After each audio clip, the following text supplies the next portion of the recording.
For me, that's what's created so much opportunity for me. It's just relationships. Unlike for most people, for Algernon Cash, the pandemic has created a buffet of possibilities. What's changed since the first time we talked? Anything?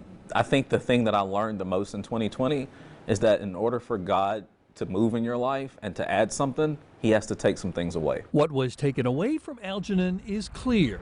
The restaurant he'd spent 3 years building in Winston-Salem is shut down. Despite the sign, they're not even doing takeout at Zesto. Is your goal still to reopen Zesto brick and mortar? You know, that's a tough question for me right now. To be honest with you, I'm really fascinated with these ghost kitchens. You got more than enough space. A ghost kitchen is when a large facility produces food for multiple restaurants, including ones that don't have a dining room or even a building. It's designed to sort of piggyback on an existing restaurant.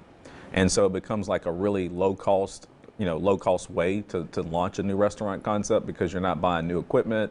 You're not necessarily hiring new staff. I think if you put a sign out there. But the biggest difference is that the menu that you're selling through the ghost kitchen concept is not available for dine-in and it's not available for takeout. So the only way you can access the menu is through a delivery app. So DoorDash, Uber Eats, Grubhub.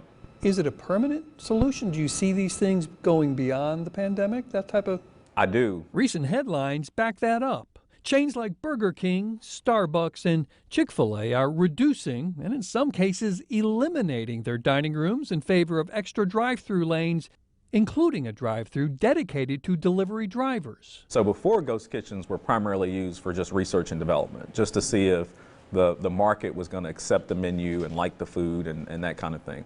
But now, because of COVID and also because of the maturity of a lot of our delivery services, I think ghost kitchens have really become almost a go-to concept. Especially when the large kitchen you need is already up and running, as Algernon found with J&S Cafeteria in High Point. This facility is almost 13,000 square feet.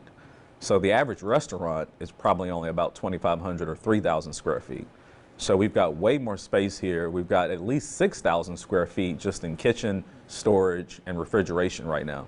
So our kitchen is actually 3 times the size of a normal restaurant. So for us, what we're looking at is not just doing one concept. We want to develop multiple ghost kitchen concepts. So you could have a seafood concept like Calabash Point, which is what we're working on now. You could have a reincarnation of a Zesto.